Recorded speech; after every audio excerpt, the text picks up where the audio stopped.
자, 오늘 밤에 우리에게 주시는 말씀 함께 좀 나누고 같이 기도하겠습니다. 구약 성경 민수기 3장 1절로 13절 말씀입니다.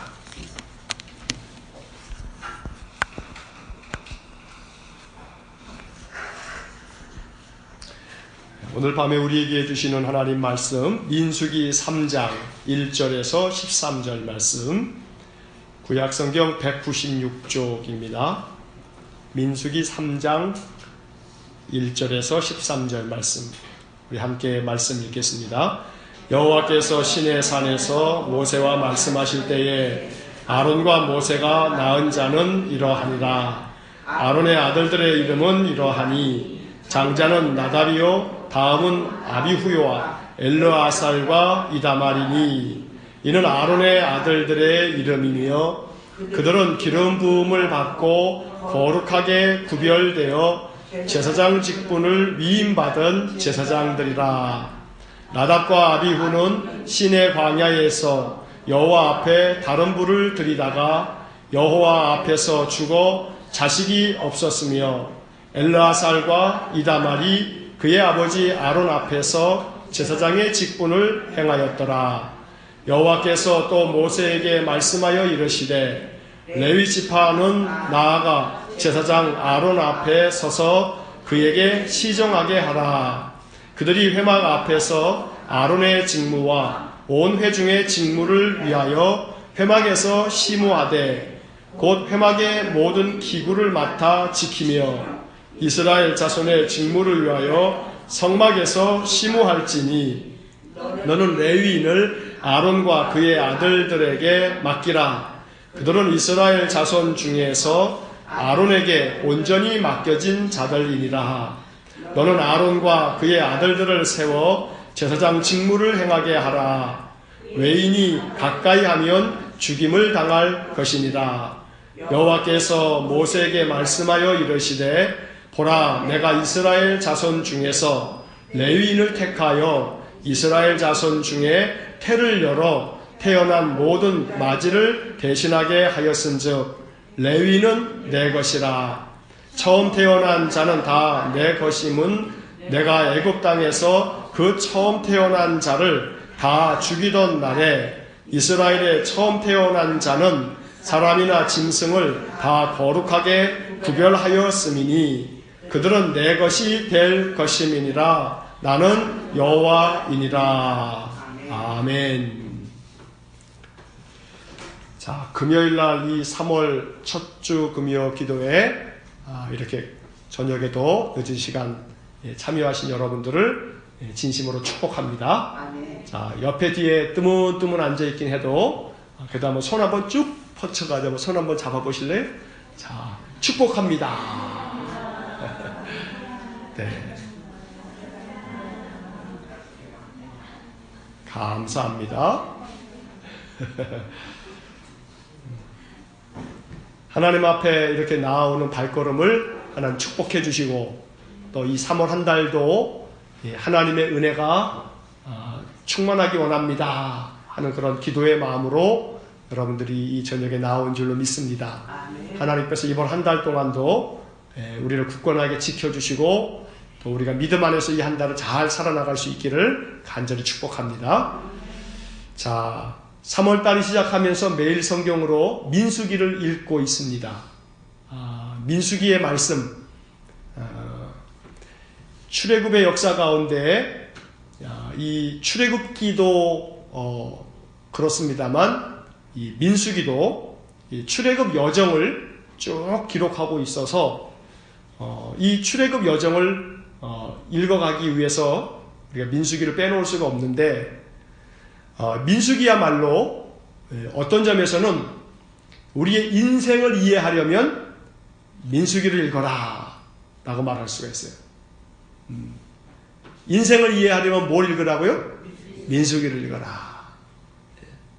그러니까 구약성경, 신약성경 전체 66권 중에서 민수기를 꼼꼼하게 잘 읽고 민수기의 말씀들이 뭘 담고 있는가, 하나님은 민수기를 통해서 무엇을 말씀하시나, 이것을 잘 읽어내다 보면 우리의 인생의 요약, 인생을 이렇게 압축해서 담아놓은 책, 민수기와 같단 말이에요. 그래서 개인적으로 민수기 인생 요약판, 인생을 요약해 놓은 책, 이렇게 부르고 싶단 말이에요. 그만큼 민수기 속에 출애굽의 그 긴 여정 중에 상당 부분을 민수기가 기록하면서 우리가 이 험한 인생의 삶을 어떻게 살아가야 되나 라고 하는 것을 군데군데 아주 중요한 말씀들을 우리에게 해주고 있어요. 그것을 읽어낼 수 있으면 민수기는 우리가 인생을 살아가면서 꼭 붙들고 살아야 할 중요한 말씀이라는 겁니다. 자, 오늘 우리가 1절부터 13절까지의 말씀을 읽었습니다.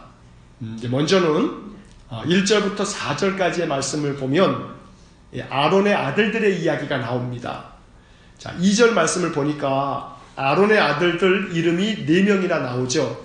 자, 누구입니까? 나답, 아비후, 엘르아살, 이다말.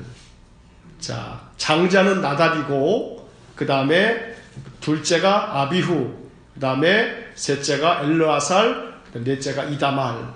자, 이 4명의 아들이 있단 말이에요.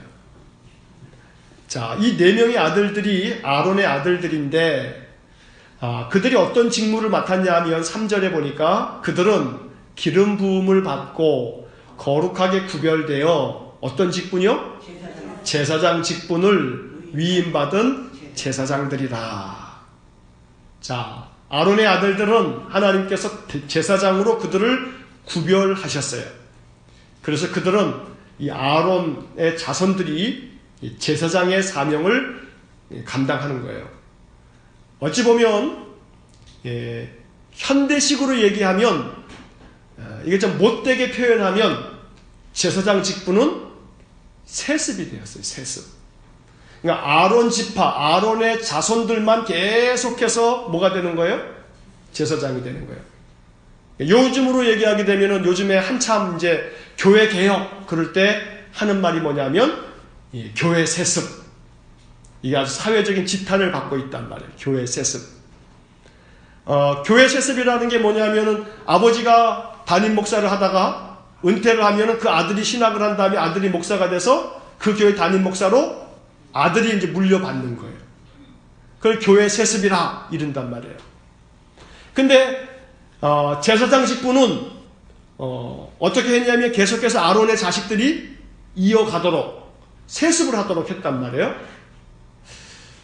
그래서 어떤 목사님들은 교회 이 목사의 세습은 성경적이다. 아론의 자식들이 그 자식들이 계속해서 대를 이어서 제사장의 직분을 감당했다. 이렇게 주장을 하는 목사님들이 가끔 있어요. 정신나간 목사님이에요. 그러니까 그런 목사님이 계시다 그러면은 저분은 정신나간 목사님이구나 하고 생각하시면 돼요. 자, 구약의 제사장들이 그 직분을 계속 이어가는 것과 이 현대 교회의 목사가 세습되어지는 것하고는 근본적으로 다른데 그걸 갖다 붙이면 안 된단 말이에요.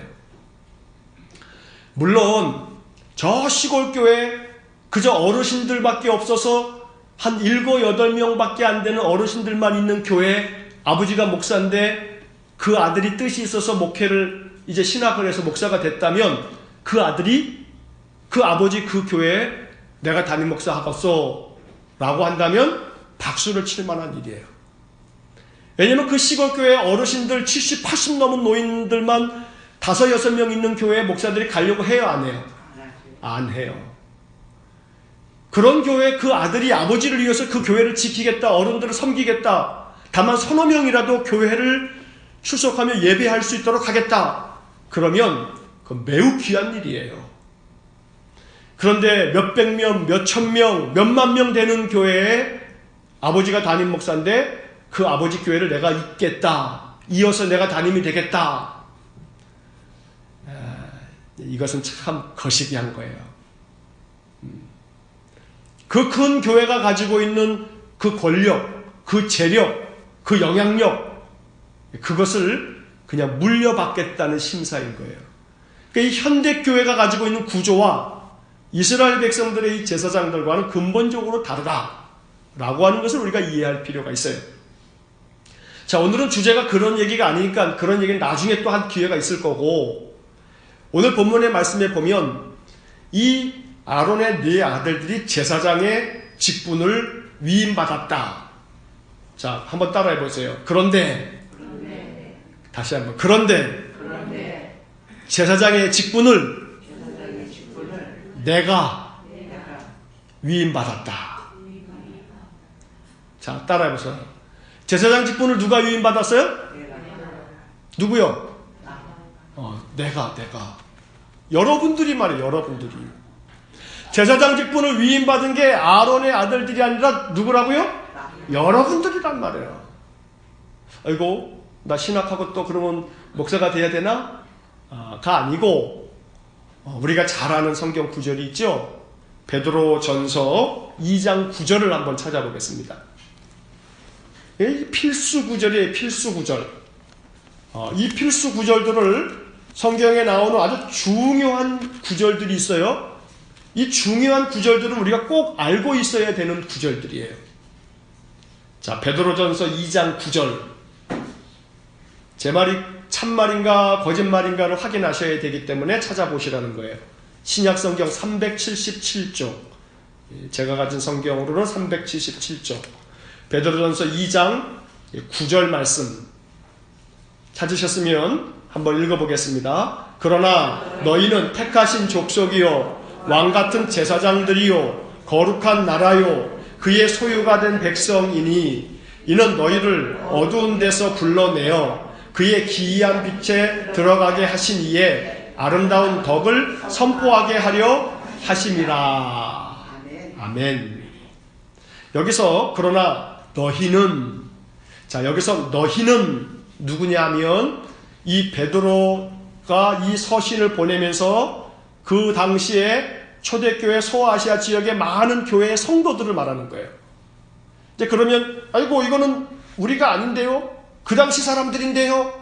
가 아니고 이것은 성도들에게 하는 베드로의 말씀인데, 이 성경의 말씀에 보면 너희는 택하신 족속이요. 자, 아까 우리가 민수기 3장 3절에서 거룩하게 구별하여, 아론의 아들들을 거룩하게 구별해서, 다시 말해서 택해서 제사장의 직분을 위임했다 되어 있는데, 베드로는 이 제사장 직분을 어떻게 해석하고 있냐면 아론의 그 자손들이 제사장이 아니라 누가 제사장이에요?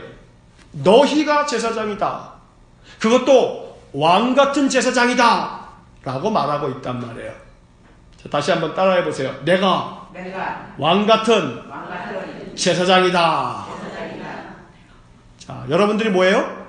왕같은 제사장이에요. 여러분들이 제사장이에요. 자, 제사장이 뭘 했어요? 옛날에 예배를 집례했단 말이에요. 제사를 진행했단 말이에요. 물론 구약의 제사는 양을 잡고 소를 잡고 조금 거칠고 험한 표현으로 하자면요, 구약의 제사장은 뭔지 아세요? 백정이에요. 백정. 구약의 제사장은 백정이에요. 한마디로 얘기하면. 왜냐하면 소를 잡고 양을 잡고 이거 다 누가 하는 거예요? 제사장이 레위 지파의 도움을 받아서 하는 거예요. 그러니까 이 소 잡고 돼지 잡고, 돼지는 부정한 동물이니까 안 잡는데, 양을 잡고 이런 게 이만저만 보통 일이 아니에요. 제가 옛날에도 한번 말씀을 드린 적이 있는데, 제가 군대를 보안부대에서 18개월 동안 방위로 이 보안부대에 있었거든요. 근데 보안부대에서 18개월 동안에 이제 타자를 치면서 18개월을 보내다가 이제 나왔는데, 한 해는 보안부대 창설 기념일이라 해가지고 생돼지를 잡았어요. 부대 이 안에서. 그래서 사병들하고 이 방위병들하고 다 와가지고 이 돼지를 줄로 묶어가지고 해머로 사병들이 다 붙들어 놓고 해머로 돼지 머리를 꽝꽝 내리치면서 잡았어요. 진짜 돼지 멱다는 소리가 나오더라고요. 막 살겠다고 막.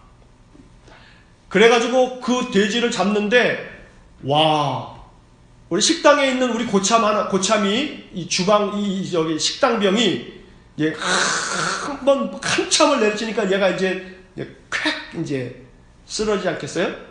그러니까 이제 이 식칼로, 목 있는 데를 푹, 해가지고 피를 이제 잘 빼야 된다고. 피 빼는 게 제일 중요하다고. 피를 쫙 빼는 거예요. 제가 난생 처음 돼지를 잡는 걸 봤는데요. 오우, 진짜 장관이에요. 이 살아있는 이 생명이 살겠다고 몸부림치는 게요. 지금이야 도살장에 가서 이렇게 다 전기로 이렇게 탁 죽여서 이렇게 탁탁탁 이렇게 제육을 합니다만, 근데 그렇게 살아있는 걸 제가 잡는 걸 처음 봤는데, 이거 진짜 대단해요. 그러니 이것을 매일같이 또 이 절기가 되면 이 제사장들이 이게 잡는 게 일이었어요. 이 회막에서, 성전에서 말이에요. 이 뜰에서, 성전 뜰에서 맨날 이거 잡는 거거든요. 그러니 예배당이, 여러분들 생각할 때 이 하나님의 성전 예배당 그러면 이게 막 향기로운 냄새가 나고 그럴 것 같습니다만, 예배당에 딱, 성전에 딱 들어오면 뜰에서부터 무슨 냄새가 진동해요? 짐승 피비린내. 그 짐승 잡으면 그 피가 뭐 얌전하게 쪼르륵 떨어져요? 이게 막 튀잖아요. 그 바닥에는 피가 낭자하잖아요. 그 성전이 맨 짐승의 피로 이게 냄새가 고약할 수밖에 없어요.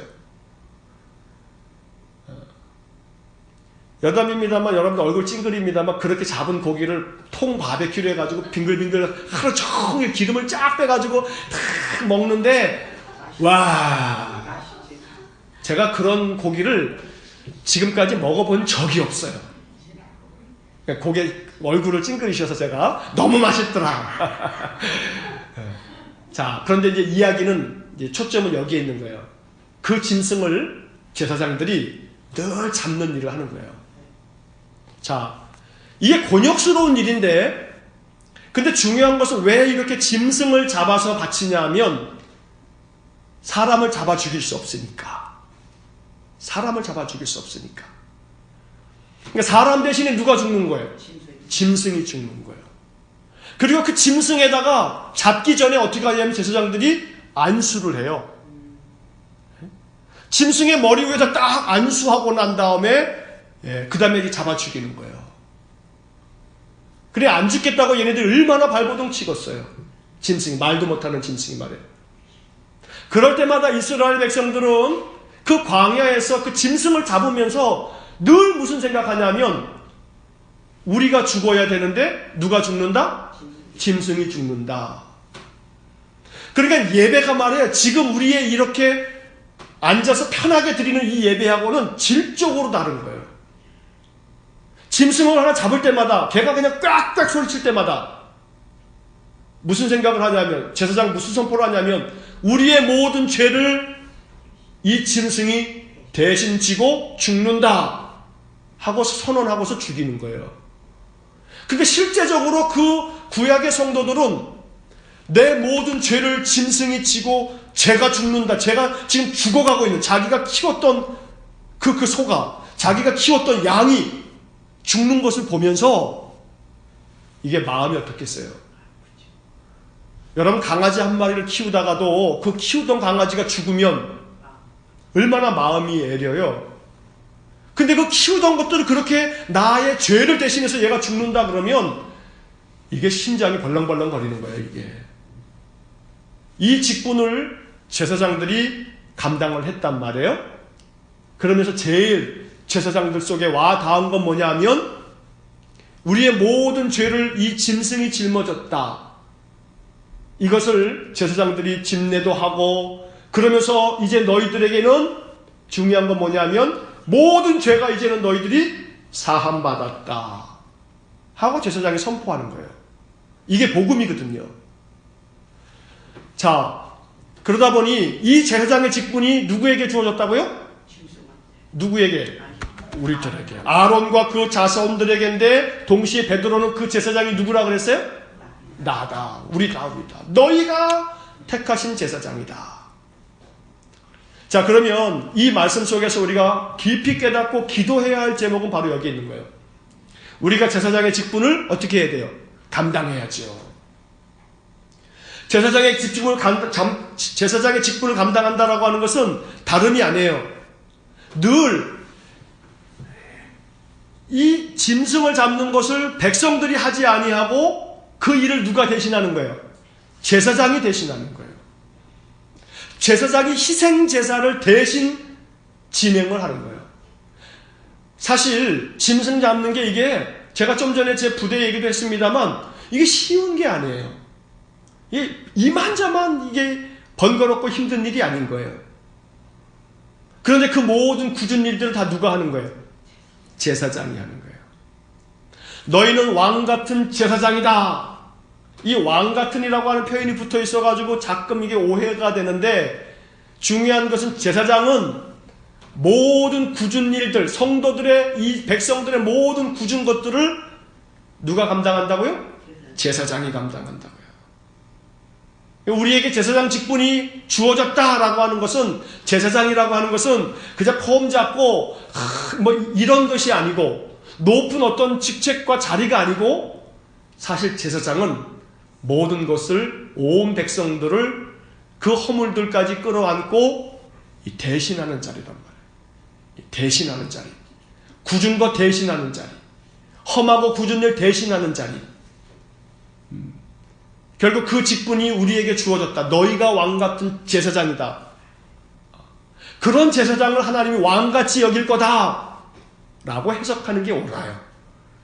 굳은 일, 험한 일, 사람들의 모든 것들을 대신해 주는 일, 이런 일들 감당하는 사람은 하나님이 왕같이 여길 거다 라고 이해를 하는 것이 왕같은 제사장이다 라는 말의 의미일 거란 말이에요. 자, 이 제사장의 직분을 감당하기 위해서 이 아론의 아들들은 하나님이 명하신 대로 순종하는 게 중요해요. 오늘 민수기의 이야기의 그 다음 4절 말씀에 참 기가 찬 일이 벌어졌어요. 민수기 3장으로 다시 되돌아오시면 민수기 3장 4절 말씀을 한번 다시 읽어보겠습니다. 나답과 아비후는 시내 광야에서 여호와 앞에 다른 불을 들이다가 여호와 앞에서 죽어 자식이 없었으며 엘르아살과 이다말이 그의 아버지 아론 앞에서 제사장의 직분을 행하였더라. 자, 누가 죽었어요? 나답과 아비후가 죽었어요. 나답이 아론의 장남이었단 말이에요. 둘째 아들이 아비후였어요. 장남과 차남이 어떻게 됐어요? 죽었어요. 누가 죽였어요? 하나님이 죽이셨어요. 자, 이 이야기가 레위기 10장에 나와요. 요거 하나만 더 찾아보겠습니다. 레위기 10장, 민수기 앞에 있어요. 레위기 10장, 레위기 10장 1절부터 5절까지만 한번 읽어보겠습니다. 레위기 10장, 구약성경 158쪽, 레위기 10장 1절부터 5절까지 한번 읽겠습니다. 아론의 아들 나답과 아비후가 각기 향로를 가져다가 여호와께서 명령하시지 아니하신 다른 불을 담아 여호와 앞에 분향하였더니 불이 여호와 앞에서 나와 그들을 삼키매 그들이 여호와 앞에서 죽은지라. 모세가 아론에게 이르되 이는 여호와의 말씀이라. 이르시기를 나는 나를 가까이 하는 자 중에서 내 거룩함을 나타내겠고 온 백성 앞에서 내 영광을 나타내리라 하셨느니라. 아론이 잠잠하니 모세가 아론의 삼촌 우시엘의 아들 미사엘과 엘사반을 불러 그들에게 이르되 나와 너희 형제들을 성소 앞에서 진영 밖으로 메고 나가라 하매 그들이 나와 모세가 말한 대로 그들을 옷 입은 채 진영 밖으로 메어내니. 자, 좀 전에 읽었던 이 민수기 3장에 나오는 이 4절, 아론의 두 아들 장남 차남 바로 나답과 아비후가 죽은 사건에 대해서 이 레위기 10장은 좀 더 길게 그 상황을 설명하고 있는 거예요. 나답과 아비후가 향로를 가져가지고 이 향로는 지성소 안에 하나님께 향을 피우는 것들이 있단 말이에요. 자, 그 향을 피우려면 불이 있어야 되잖아요. 그러면 그 불을 번제단, 바깥에 있는 성소에 있는 그 번제단에서 불을 가지고 와서 그 불로 이 향을 피워야 되는데, 어쩐 일이었는지 이 나답과 아비후가 다른 불을 피워서 향을 피웠단 말이에요. 향로를 피웠어요. 그러니까 하나님이 명하신 불이 아닌 명하지 않은 불로 이렇게 향로를 피우다가 거기서 어떻게 되어진 것은 모르나 이 표현대로만 그냥 보자면 거기서 불이 나와 이 나답과 아비후를 죽여버린 거예요. 삼켜버린 거예요. 그러니까 이 표현대로 한다면 불이 나와서 이 나답과 아비후를 어떻게 했어요? 삼켜버렸어요. 그러면 나답과 아비후의 상태가 어떤 상태예요? 화상이야, 화상. 다 타버린 거예요. 타버려서 죽었어요. 이거 뭐 어떻게 할 수도 없이 그냥 불타 죽었어요. 얼마나 이게 충격적인 사건이냔 말이에요. 자, 그런데 그렇게 하고 난 다음에 모세가 말해요. 아이고, 큰일 났다. 이거 이러는 게 아니고 하나님의 말씀을 듣고 3절 말씀에 하나님의 말씀을 전한단 말이에요. 자, 그러니까 3절 맨 마지막에 아론의 반응이 나와요. 아론이 어떻게 해요? 아론이 잠잠하니. 어떻게 이럴 수 있냐? 우리 같으면 말이에요. 이거 뭐 하나님이고 뭐고, 에이, 아들까지 죽인 하나님이면 어떻게 이럴 수가 있냐고. 불이면 다 똑같은 불이지. 그냥 향만 태우면 되는 것이지. 그게 뭘 중요하냐고. 사람 목숨보다 중요하냐고. 그러지 않겠습니까? 우리가 일반적인 상식으로, 합리적인 생각으로, 이성적인 판단으로 말해요. 향만 피우면 되는 것이지 불이 뭐가 중요하냐고, 어떤 불이면 어떠냐고 이럴 만도 한데 그럴 수가 없는 거예요. 왜 그럴 수가 없어요? 하나님이, 여러분 무서워요, 안 무서워요? 무섭죠. 얼마나 무서운지 몰라요. 진짜 무서워요. 그러나 우리는 하나님을 무서워해요, 안 무서워해요? 너무 안 무서워하죠. 친해서 안 무서워하나? 그렇다고 친하가 그만큼 친하지도 않음지롱 무서워하지도 않아. 왜 그러나? 몰라서. 이게 알면 이게 정말로 친근해서가 아니고 친해서가 아니고 몰라서 하나님 무서운지 모르는 거죠. 우리가 구약의 하나님 너무나 하나님이 엄중하고 무섭기도 해요. 다른 불 들였다고 그냥 그 자리에서 너 경고야 한번, 다른 불 들이지 마. 경고도 없어요. 경고도. 그래서 3세파는 봐주셔야지. 네? 그죠? 3세파는 봐주셔야지. 인간적으로 말해. 3번은 봐주신 다음에 내가 3번까지 봐줬어. 너 다음에는 이제 끝이야. 이것도 없어요. 그러니까 다른 불로 들이지 말도록 아마 명하신 적이 있을 거예요. 그러나 그 말을 순종치 않음으로 말미암아 다른 불로 향을 피웠다고 불로 삼켜버렸다. 완전히 화상으로 죽은 거예요. 화상을 당하신 분의 이야기를 들어보면 이게 말할 수가 없어요. 말로 표현할 수가 없어요. 3도 이상, 2도, 3도 이상 화상이 되어서 온몸이 막 이제 이렇게 되면 이게 진물로서 이게 막 진액이 나오잖아요. 그러면 그게 감염이 되기 때문에 이거는 마취라든가 주사약이라든가 이런 진통제라든가 넣을 수가 없대요. 이 화상 환자들은. 그러니까 이 마취라든가 이런 것도 없이 이 화상 입어서 여기 막 이게 끈적끈적이는 이게 막 나오는 것들을 막 벅박 긁어버린대. 이게 막 피가 아주 계속 또 나온대요. 그러니까 이 화상 환자들 치료하는 이분들은요, 아주 인정사정 없이 막 엄청 고함을 지르는데도 불구하고 막 온몸을 벅벅 긁어낸대요. 제가 얼마 전에 그 화상을 입어서 그랬던 그 옛날 이야기를 하시는 분의 이야기를 듣고 제가 그렇구나. 아주 실감을 한 적이 있어요. 얼마 전에, 최근에. 자, 그런데 이 나답과 아비후가 어떻게 됐어요? 그렇게 화상을 입고 죽었는데, 뭐 살려볼 기력, 뭐 그런 시간도 없이 죽었어요. 근데 진영 바깥으로 어떻게 하라고요? 갖다 내놔라. 그래서 그 성전에서 동네 바깥으로 그냥 갔다가 아마 이제 묻었겠지요.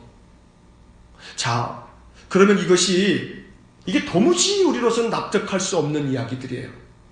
도무지 이게 납득할 수 없는 이야기예요. 여기서 한 가지 우리들이 이제 보아야 할 것이 있어요. 4절 말씀에 나답과 아비후는 장소가 어디예요? 시내 광야에서. 자, 여기에 뭐라고 표현되냐면 시내 광야에서. 이 광야라고 하는 곳이 출애굽하고 난 다음에 40년 동안 이 광야를 헤맸잖아요. 그 40년 지난 다음에 요단강 건너서 그들이 가나안 땅을 정복하고 가나안 땅에 들어간 거거든요. 이 40년 인생을 우리는 40년 동안의 이 이스라엘 백성들이 광야를 방황한 세월을 우리는 신앙적으로 뭐라고 얘기하냐면 이게 인생이다 말한단 말이에요. 근데 신약성경 사도행전을 보면 사도행전에서 이 광야라고 하는 표현을 뭐라고 얘기하냐면 광야교회라는 표현이 스데반의 설교 중에 나와요. 스데반은 광야를, 이스라엘 백성들이 그 광야교회에서 하나님 만난 이야기를 적고 있어요. 자, 다시 말하면 정리하면 이런 거예요. 우리는 제사장 직분을 감당하는 베드로 전서 2장 9절의 말씀처럼 우리가 뭐라고요? 제사장이에요. 제사장. 자, 그 제사장에게 맡겨진 사명은 뭐냐면 하나님께 뭐 하는 거예요? 예배하는 거예요. 예배. 자, 예배하기 위해서 향에다가 불을 피우는 거거든요. 근데 향에다 불을 피우는데 그 예배를 드릴 때 쉽게 말하면 예배를 하나님이 원하는 대로 안 드렸어. 그러니까 어떻게 해요, 하나님이? 죽여버려요. 자, 이쯤 되면 오늘날 같은 현대교회는 어떻게 하겠어요? 나 교회 안 다녀. 아마 사람들 도시락 싹 들고 다니면서 교회 아마 못 나가게 할 거예요. 교회 안 나갈 거예요. 어떻게 교회를 갔는데 예배를 잘 좀 못 드렸다고 하나님이 죽일 수가 있어? 야, 그거 뭐 무서워서 다니겠어? 절대 교회 못 다니죠. 이 사건 이후에 여러분 생각해보세요. 상상해보세요. 이스라엘 백성들이 무슨 마음일까요? 이렇게 제사장의 아들들이 죽었단 말이에요. 그러면 이스라엘 백성들이 예배하러 나올 때 무슨 마음이 들까요? 이제 롤롤랄라 하야. 그러면서 신나게 예배를 드릴 수 있을까요? 못 드릴 거예요. 예배당에 나와서 제사를 드리기 위해서 제사하러 왔다가 예배당에 나올 때마다 이 백성들의 마음에 가벼운 마음이겠어요? 이거 정말 엄중하게 무거운 마음이겠어요? 엄중하죠. 무겁죠. 하나님께 예배 잘못 드리면 어떻게 된다? 죽는다. 제사장이어도 속된 말로 얄짤없다. 제사 잘못 드리면 죽는다. 오늘 우리의 제사, 우리의 예배는 너무나 타락했어요. 너무나 타락했어요. 우리의 예배는. 그러니 우리는 이 예배당에서 하나님께 예배드리는 이 예배에 있어서 이 민수기 3장의 이야기를 읽으면 어이고 두렵고 떨리는 거예요. 두렵고 떨리는 거예요.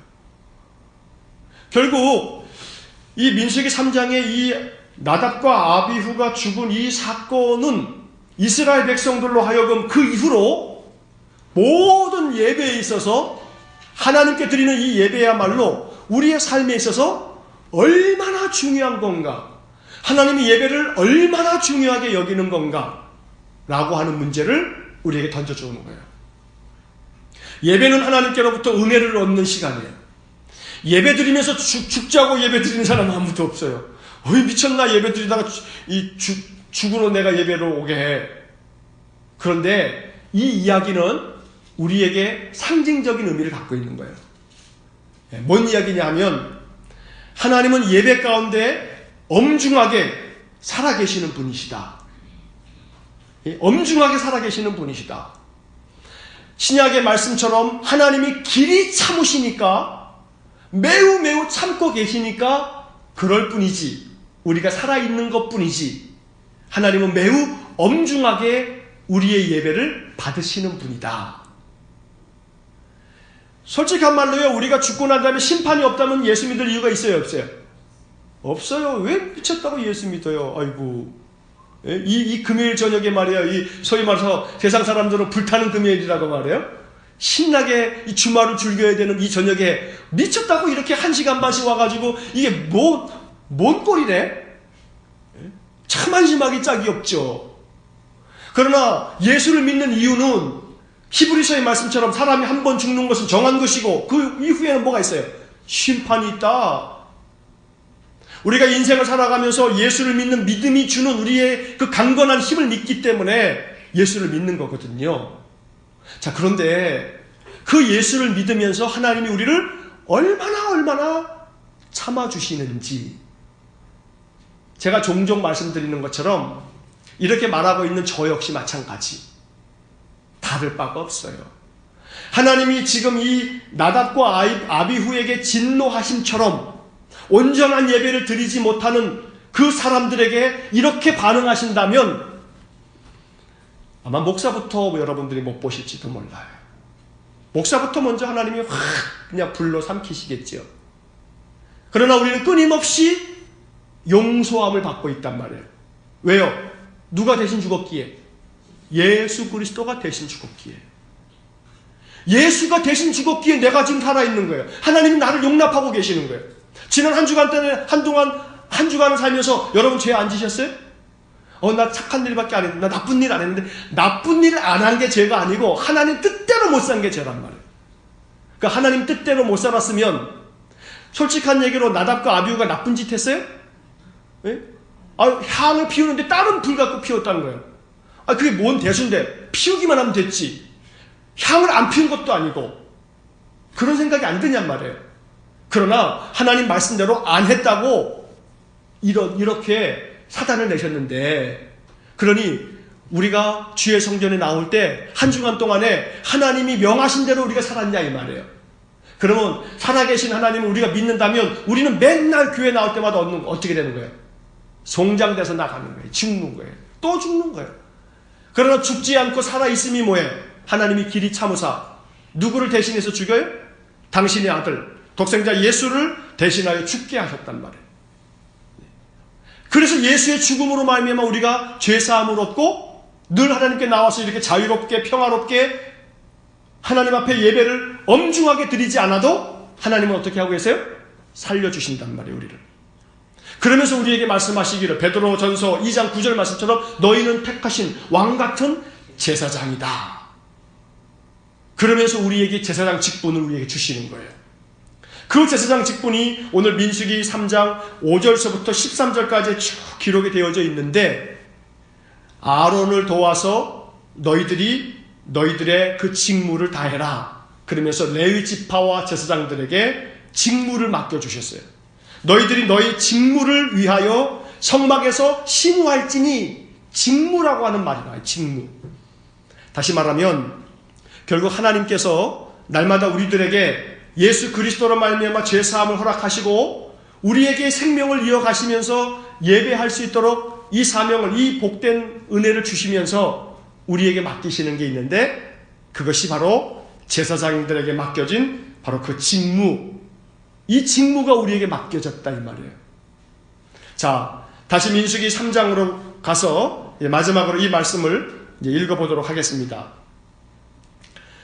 7절과 8절 말씀 한 번만 더, 7절, 8절, 9절 마지막으로 한번 읽겠습니다. 그들이 회막 앞에서 아론의 직무와 온 회중의 직무를 위하여 회막에서 심우하되 곧 회막의 모든 기구를 맡아 지키며 이스라엘 자손의 직무를 위하여 성막에서 심우할지니 너는 레위인을 아론과 그의 아들들에게 맡기라. 그들은 이스라엘 자손 중에서 아론에게 온전히 맡겨진 자들이니라. 자, 이 말은 레위 지파를 12지파 중에서 세워서 아론과 제사장들을 도와서 이 회막 안에서, 성전 안에서 그들이 기구를 맡아서 그것들을 지키고 또 그 일들을 하라. 중요한 것은 8절의 중간에 뭐라고 되어 있냐면 이스라엘 자손의 직무를 위하여 성막에서 심우할지니 되어 있어요. 이스라엘 자손의 직무가 뭐냐면 하나님께 드리는 예배를 말하는 거예요. 이스라엘 자손들의 직무, 그들이 하나님께 드려야 될 예배를 위해서 성막에서 심우할지니. 찬양대원들 계신 분들, 찬양대원분들은 이게 굉장히 축복된 귀한 사명이에요. 주방에 봉사하시는 여러분들, 이것도 굉장히 축복된 그런 직무인 거예요. 주일날 교회에 나와서 우리가 이 예배를 도우면서 하는 모든, 또 그런 어떤 봉사의 직이 아니라도 나와서 이 예배하는 것 그 자체가 매우 중요하고 소중한 직무란 말이에요. 이 직무를 하나님께서 우리에게 맡겨주셨던 거죠. 그러니 그 직무를 잘 감당하라고 말씀하고 계시는데, 이제 이 민수기의 이 순서를 우리가 이해하실 필요가 있어요. 자, 앞에서 이미 이 민수기의 이야기는 말이에요. 좀 아까 확인했듯이 레위기 10장에서 기록된 사건이잖아요. 자, 이 사건을 민수기가 다시 한번 정리를 하는 거예요. 또 한번 회상하는 거예요. 근데 5절서부터 13절에서 이스라엘 자손들의 직무, 예배를 이렇게 돕고 예배를 드리라 라는 이야기를 하기 전에 의도적으로 나답과 아비후가 죽은 이야기를 적어놓고 있단 말이에요. 민수기가. 자, 그러면 민수기를 읽었을 유대인들은 대대로 창세기, 출애굽기, 레위기, 민수기, 신명기까지가 이 율법서인데 이 율법서를 정통 유대인들은 다 외워요. 그만큼 민수기가 중요한 율법서 중에 하나인데 이걸 읽을 때마다 언제나 마음속에 하나님께서 우리에게 예배할 수 있는 특권을 주셨다. 나답과 아비후를 거두어 가셨지만 우리에게 예배라고 하는 것이 이거 하나님 만나고 하나님 앞에서 우리가 은혜를 얻는 길인데 이거를 소홀히 하면 어떻게 된다? 큰일 난다. 예배를 소홀히 하면 나답과 아비후처럼 죽을 수 있다. 죽는다. 라는 생각을 가졌던 거예요. 이스라엘 백성들은. 이것을 광야에서 이게 벌어진 거거든요. 좀 전에 말씀드린 것처럼 광야에서 결국 우리 인생의 삶에서 인생 평생을 사는 동안에 하나님 앞에 우리가 딱 서게 되는 그날 만약에 하나님 이렇게 물으신다면 야, 너 인생 살면서 뭐 배우고 왔냐? 뭐라고 답해야 돼요? 인생 살면서 너 뭐 배우고 왔냐? 그러면 가장 중요하게 하나님 앞에 고백해야 될 것은 하나님께 예배하는 것이 얼마나 소중하고 중요하며 이것이 복된 일인가를 내가 배우고 왔습니다. 이게 가장 민수기 3장에서 얻을 수 있는 답인 거예요. 광야에서 이스라엘 백성들이 경험한 건 뭐냐면 예배야말로 엄중하다는 것, 예배에서 하나님 만난다는 것, 예배 가운데 하나님이 임재하신다는 것. 오늘날 교회가 이 구약의 광야 교회처럼 우리가 영적으로 너무나 세속화돼서 영적인 힘과 능력이 없어서 그렇지, 이 성막에는 모세가 출애굽기 마지막에 보면 성막을 다 완성하니까 그 성막에 뭐가 임했어요? 여호와의 영광이, 구름이, 그 영광이 성막에 탁 했단 말이에요. 그러니까 이 성막이, 회막이 광야 내내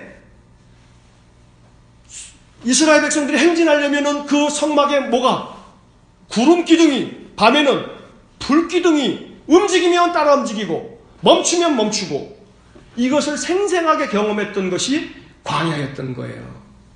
다시 말하면 오늘 우리들이 예배라고 하는 것이, 이것이 얼마나 하나님 앞에서 축복된 것이고 하나님 만나는 것이고 그 예배가 우리에게 얼마나 소중하고 또한 동시에 엄중하다는 사실을 우리가 기억해야 되는 거예요.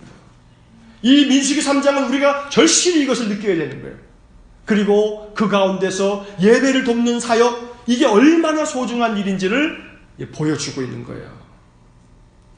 옛날에는요, 우리 어르신들 예전에 30년, 40년 전에 교회에서 신앙생활을 하실 때 목사님들로부터 옛날에는 신앙생활 가장 아주 귀에 못이 박이도록 가장 많이 강조하는 게 뭐냐면 주님 앞에 나와서 주일날 예배하는 거. 그래서 이 한국교회에 아주 이 만들어진 이 사자, 이 한자말이 주일성수. 그 한국교회 성도들에게, 목회자들에게는 이 예배에 대한 이 말씀이 그렇게 중요했던 거예요. 자, 그러다 보니까 이제 그런 말씀을 배웠던 목회자들이 아주 매우 엄하게 또 이제 이 말씀들을 가르치는 데들이 있어요. 여러분, 고신측 교회들이 있어요. 장로교회인데 고신, 우리는 통합측인데 고신측은 지금도 이게 매우 엄격해요. 고신측 교회 목사님들은요, 주일을 안 지키면 교인들을 무지하게 야단쳐요. 그 주일 지키는 게 고신측은 그렇게 중요한 일이 돼버렸어요. 자, 그런데 통합측은, 제가 통합측 목사 아닙니까? 고신측보다는 그런 부분에서 저는 어떻게 되어 있냐면, 조금 이제 거기서 그런데 이게 붙죠. 그런데 왜냐하면 이제 그렇게 고신측 목사님처럼 막 하다 보면 현대 사회가 그렇지 않은 거예요. 어떤 딜레마에 빠지냐면 주일날 직장을 나가야 되는 사람들이 있어요. 주일날 직장에 나가야 돼요. 그러면 주일을 지키기 위해서 이제 고신측 목사님들은 어떻게 하냐면은 주일을 쉬는 직장을 얻어라, 이제 이러시래요. 그런 분들이 계세요. 하나님이 그런 직장 만들어 줄 테니까 그런 직장 얻도록 주일을 안 쉬는 데는 다 그만둬라, 이렇게 말씀하시는 목사님들이 계세요, 실제로. 근데 그것은 좀 너무 과한 주장들일 때가 많아요. 중요한 것은 뭐냐면 주일날 예배를 못 지켰어. 내 삶 속에서 뭐가 중요하다? 예배가 중요하다 라는 마음을 갖고 내 마음속에 주일날 풀갑을 내가 못 지키게 됐어요. 그럼 주중에 내가 하나님 앞에 예배의 시간을 꼭 갖도록 하는 예배 중심이 중요한 거예요. 예배 중심이. 주일날을 내가 못 지켜도 내가 어떻게 하면 돼? 다른 날 예배하려고 하는 마음. 다른 주중에 내가 시간이 정말 없는데요. 사실 시간 없는 것은 이거 사실은 조금 거짓말일 때가 좀 많고, 내가 예배 중심의 마음을 갖겠습니다. 이게 중요한 거예요. 주일을 못 지켰을 때. 또 한 가지 반대로 이 주일 지키는 것이 또 너무 쉽게, 예를 들면 명성교회의 어떤 한 집사님이 늘 간증하시는 분이 계시는데 그분이 그런 얘기를 해요. 집이 저 부산이에요. 그런데 명성교회를 출석을 해요. 대단하죠. 집이 부산이야. 근데 명성교회를 다녀요. 근데 명성교회 주일을 한 번도 안 빼먹어요. 근데 이분은 KTX 타고 주일을 항상 지키러 와요. 참 교회에 충성하는, 그 정도의 충성하는 그 성도가 있다면, 야, 뭐 목사가 마음은 좋을지 몰라도, 와, 이건 이건 완전히 교회주의야. 아니, 부산까지 갔는데 본교회를 지키겠다고 서울로 매주일마다 온다? 이게 예배에 대한 또 믿음에 대한 이 문제가 아니라 이거는 교회주의. 또 새벽 예배를 드리는데 지방에 갔어. 지방에 가도 명절 때 지방에 무슨 내려갈 일이 있어. 무슨 일이 있어도 새벽은 본교회 가서 지켜야 된다고? 하루 만에 가족들 다 놔두고 또 와, 그냥. 그리고 새벽을 또 와서 지켜. 이거 완전히 예배주의야, 예배주의.